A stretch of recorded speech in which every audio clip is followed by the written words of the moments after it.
Explorar presenta este video como un aporte para que los empresarios y emprendedores puedan identificar los diferentes costos de la empresa y usarlos para tomar correctas decisiones y puedan así evitar la pérdida de recursos en sus emprendimientos, así como el posible fracaso.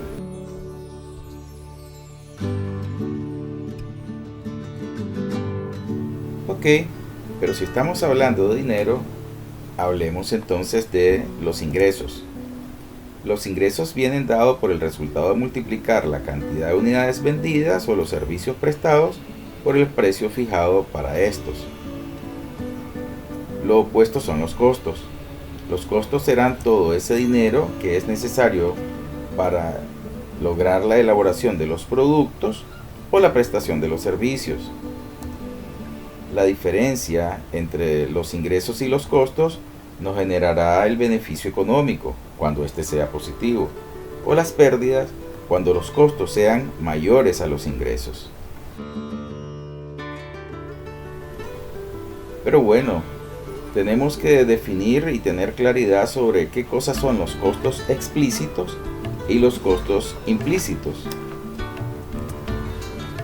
Bueno, los costos explícitos son los costos de los insumos en que la empresa requiere desembolsar dinero. En estos se encuentran las diferentes facturas de servicios básicos que hay que pagar. Por ejemplo, las cuentas de agua, las cuentas de luz, las cuentas de telefonía, entre otros.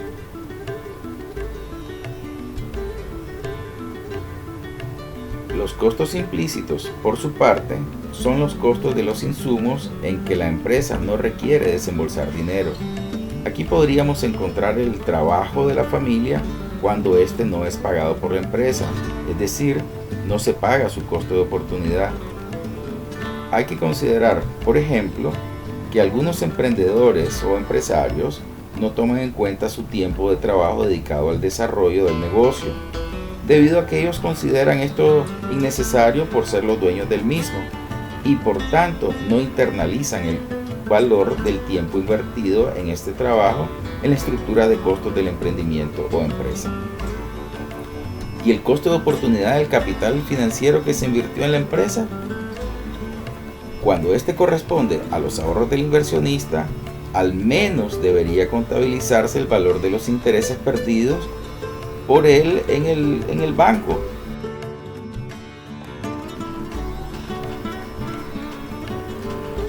Una vez establecida la diferencia entre los costos explícitos y los costos implícitos, entonces nos encontramos que un negocio puede ser visto de tres diferentes ópticas.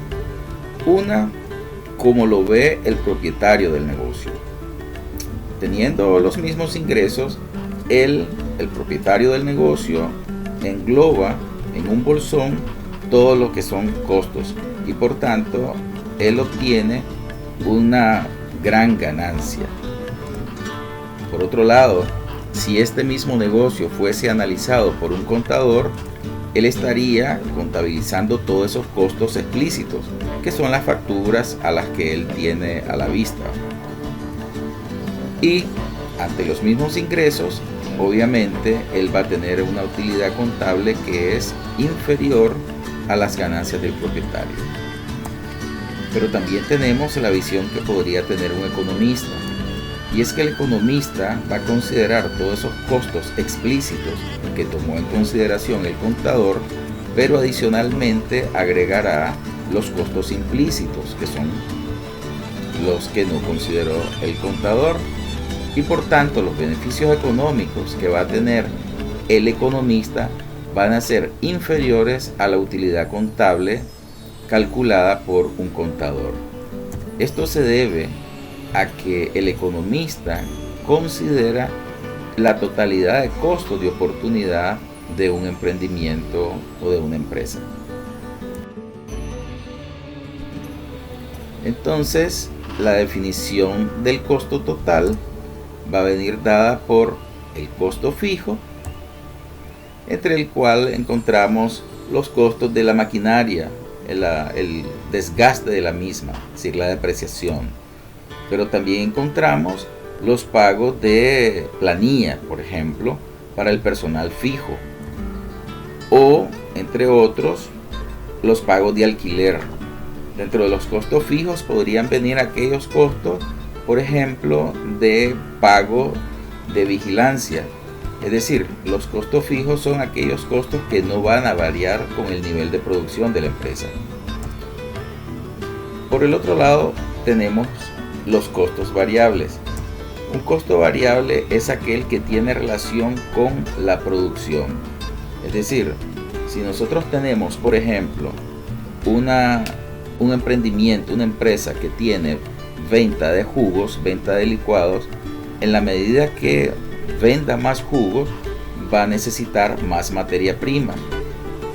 Y si tiene servicio de delivery, en la medida que haya más producción, es decir, que esté demandada por los clientes, en esa medida él va a tener más gasto en delivery, que vendrá dado, entre otros, por el gasto de combustible, por ejemplo. Y si el inversionista, si el empresario paga comisiones por la venta de estos productos, en la medida que se vendan más productos, va a pagar más comisiones. Por tanto, todo esto estará en dependencia de la cantidad de producción que se esté dando en la empresa. Con esta información es posible determinar el punto de equilibrio de la empresa. ¿Y cuál es ese punto de equilibrio? Es aquel nivel de producción en que la empresa, al estarlo vendiendo, no gana ni pierde. Es decir, es el límite entre ganar por el emprendimiento con la venta de estos productos o con la venta de los servicios, o tener una pérdida, cuando esta es menor al punto de equilibrio. Por tanto, acá, si han sido considerados todos los gastos variables y todos los gastos fijos, y han sido considerados todos los ingresos de la empresa por la venta de productos o servicios, vamos a poder calcular nuestro punto de equilibrio. Una vez que hemos establecido con claridad cuáles son los costos variables y cuáles son los costos fijos, podemos también identificar cuáles son nuestros costos promedios. Aquí vamos a tener el costo variable promedio, vamos a tener el costo total promedio, y también tenemos el costo marginal, que viene dado por cuánto nos cuesta producir una unidad adicional. Esto nos va a servir para tomar dos grandes decisiones. La primera es que cuando nosotros establecemos los cálculos necesarios para definir nuestro emprendimiento, y si entramos al mercado, vamos a calcular, considerando todos los costos de oportunidad, un punto de cero ganancias económicas. Es decir, el punto en que vamos a operar a partir de este en el largo plazo. Estamos cubriendo todos los costos económicos que previamente hemos identificado. Nosotros tenemos dos puntos claros. Uno es el valor mínimo del costo total medio y el valor mínimo del costo variable medio.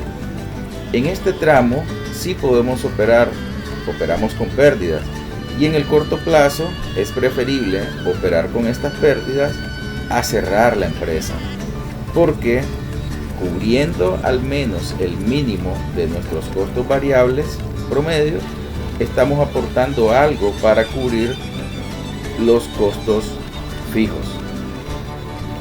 Por otro lado, el punto de cierre va a ser aquel donde apenas se cubre el costo de materia prima o el costo de mano de obra directa.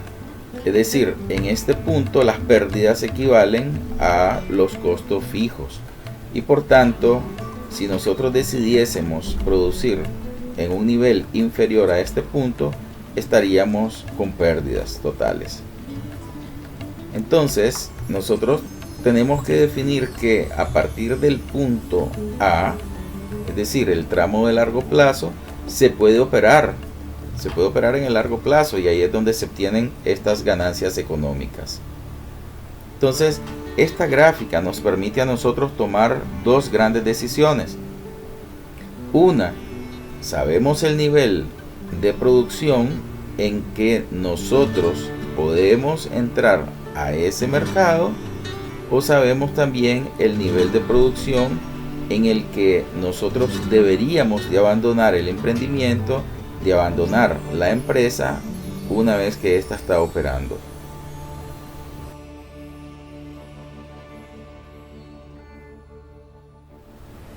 ¿Y los costos hundidos?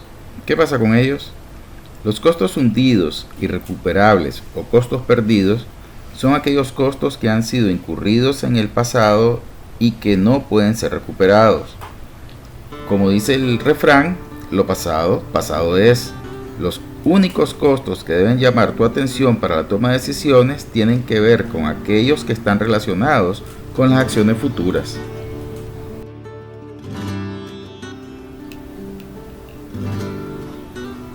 Si tienes una consulta que hacer, puedes escribirnos a nuestro correo electrónico. Síguenos en nuestras redes sociales y suscríbete a nuestro canal de YouTube y activa la campanita para recibir notificaciones de nuevas publicaciones.